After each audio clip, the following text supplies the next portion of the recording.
All right. Hi, everybody. David Fogel back with you, CEO of the Symphonina Foundation, back with another Symphonina Foundation podcast. I'm joined today by cellist Yasaman Seif. Yasmin, how are you? Good. How are you doing?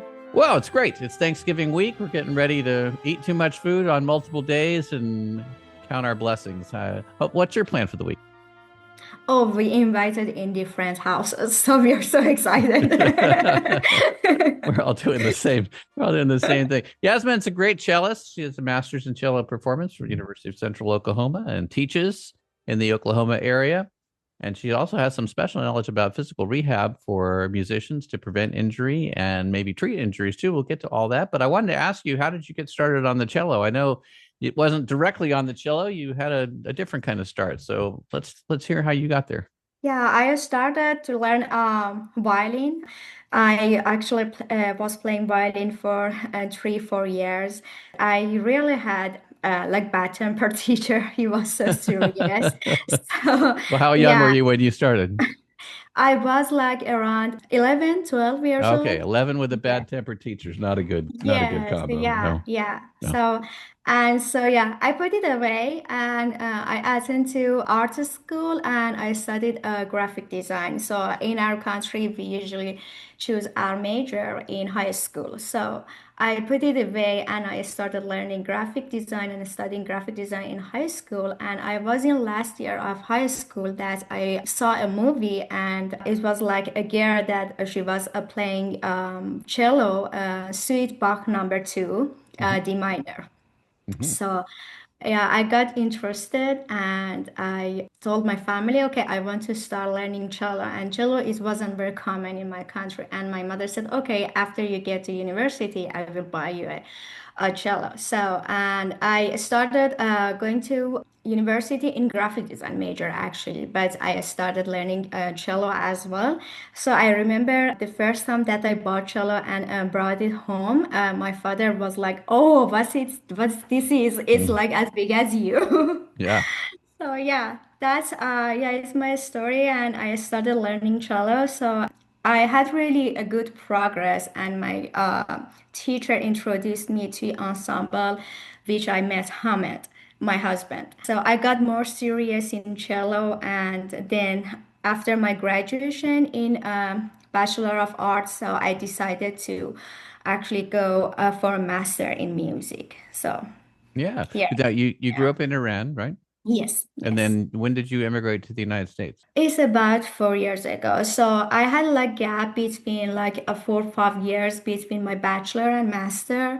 So I was working and teaching music. I actually and participate in so many courses like the Orff and I was teaching Orff and Mhm. also cello to children. So mainly I was working with children because I really like them. And since I had really bad temper, a teacher. So yeah, seriously, I really wanted to actually teach them the way that I wanted to Yeah, have the the way we'd good. all want, not like that. Yes, Yes, exactly. yeah. Yes. Okay. Well, I have to ask this next question then. So you started on the violin, you gave it up for a while, you took a fairly long break, and you picked up a new instrument. It's kind of new. You're moving your hand in the other direction, not towards you, away from you to go up. I can appreciate at least that. So for you to go and get a master's degree in cello performance in a relatively short period of time as a not kid, as a kind of a grown up person, that's quite an accomplishment. So congratulations to you. Thank you. Yeah, it was really hard, but so Hamad was very supportive. So I disappointed a lot. Huh. Yeah, but so I can say yeah, like during that way, so he was so supportive. He encouraged me. So and when I got here, so Dr. Tess was very, very supportive. He actually she trusted me, she believed in me, and it was very important so that I could continue. Yeah, that's Tess Remy-Schumacher, who's been on our show. Also, so has Hamed in the past. We appreciate both of them. So let's talk a little bit then. You're doing private lessons now in person only, and Yes. you're teaching the way that you would love to be taught yourself. What's your main thing when you get a new student? What do you look for? First, it's very important to me that I have a relationship as a friend to my students. They trust me, they can trust me. So it's very important for me. So I try to ask them so many questions to find out their hobby, their interest, what do they do actually do like in the sports or in different area, just not music. And so, what's their weaknesses? For example, do they have like the anxiety? Are they shy? Or, so many things. So, I can say for me, like the psychological side is more important, like the music side at the very beginning. Also, since I'm working on like the musician health method, I really actually care about their physics. Maybe it's actually take for a while to they actually have a good sound on the cello, but for me it's very important to actually my student have like the correct posture. So I work on that side. So if they are like a little ones, so I try to creative like game with their body so that they can actually have like the hobby during class and they understand because they like the game. But if they are like adults, I try to actually explain and show like the anatomy picture to them, why you are using these muscles, why we have to actually grab the ball like that. So something like that. So it really depends on the age of my children, that how I can treat them. So Yeah, it makes sense. And as I listen to you here, I decided to sit up straight. So, so hopefully I'll get my own ergonomics a little better too. Is that cue in then to what you do in physical rehab for musical injury prevention and also recovery from injury? Yeah, in the Muse Muscle method, we have so many exercises. We start from like tension relief exercises, which is for full body, because we believe that if you just relax your whole body and then you can focus on like the small muscles that you need to work on the instruments. So usually we actually injured, the injury usually come from like the big muscles, like the shoulder area or neck area. And if we don't care about them, so you can actually injure, for example, your thumb or your wrist. So for like the recovery, I start first correct the posture. So like the daily posture, just not like the for playing an instrument. So it can be like driving posture, cooking posture, so many things. So I'm trying to finding out like the daily posture of my students. So what do they do in their like their routines? And then I actually teach them the tension relief exercises. And so when I teach them, so we have like the practice schedule is like going to the gym. So for how many reps you have to play them, how much do you have rest, or if you can actually you have to practice it every day or every other day. It's very different. So it depends on the age or like the injury or their time as well. So many things. So when actually they can actually have like their relaxed full body, so we can start on their technique. So for example, I have like the cello student, she's adult, and we are working on her left hand because it's so stiff. So I start to actually teach her like the a specific exercise for like the small muscles on the left hand. Wow. So it gets very specific then. Yes. Does it vary a little bit between the age of the students like you would be working with? I guess I asked that because children are still in development and maybe it's all the same. It just maybe there's a nuance there. Is there a difference between how you approach it with younger children versus adults? Usually the younger children, they don't have actually too much tension on their muscles. Hmm. They don't have good posture. So if you work on their posture, so you can get rid of like the a little tension. So and then you can work on how to actually strengthen their muscles to actually play better techniques. But for adults, it's very different. So for example, the lady that I'm teaching her is like about around 60s, 65. So now, so he has like the dry muscle, very stiff, very tension, and it's very hard to change everything. So and my approach is slower. It's bit more actually explanation why you should do that. But for children, it's very different. So you just need to play with them like a game and try to bring like example. For example, I have a student, he's a boy, I think he's around 13, and he doesn't have separation between the left hand. So when he coming with learning cello with me, so like around 2 years, when he was actually more younger, so I was actually creating a game so that your fingers are like the cheek and you need to sit them. So it's like that you have the strings are sit and you have to fit them Hmm. because you want to separate them. Or for example, for the shift, your hand is like a snake and you have to slide something like that. So it's very depends on my students Yeah. how they for example, this boy is really actually interested in animals, so all my examples are around animals.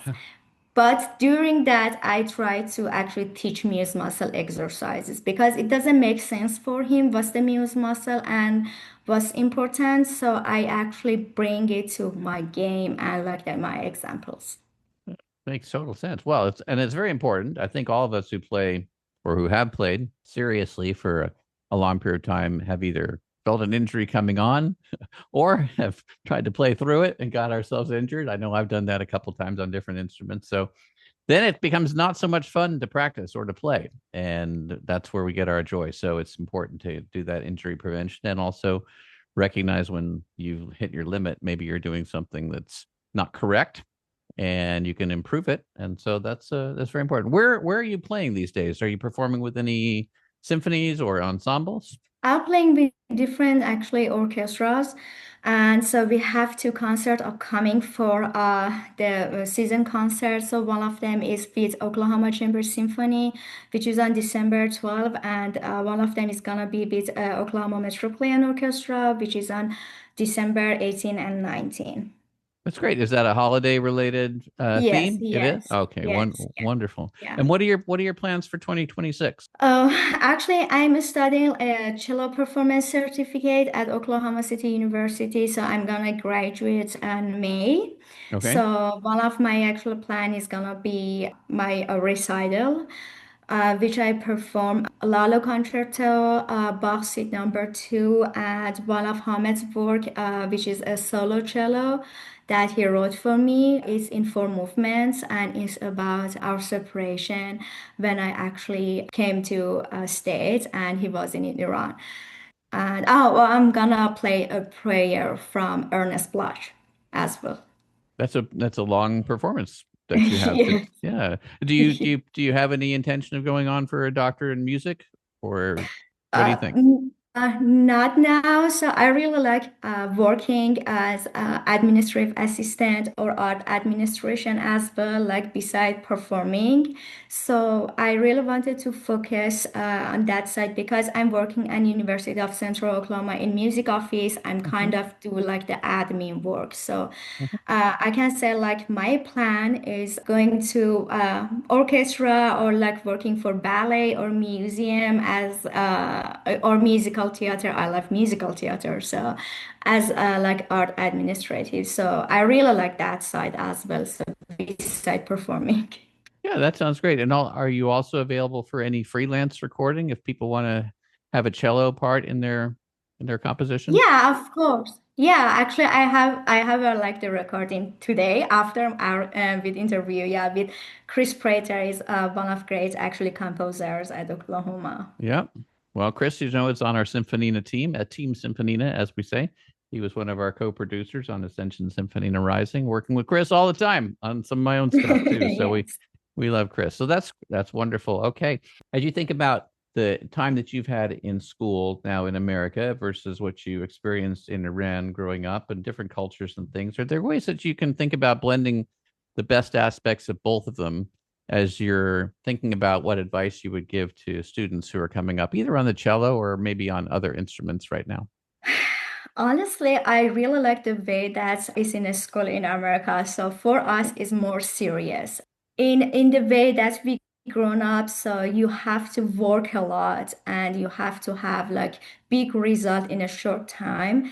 that I'm not really actually agree with that. So I think like the consistently is more important, and it's better to actually work every day like for 30 minutes rather than like work like 4 hours and just for like the short time. So I learned these things from here. I really like that.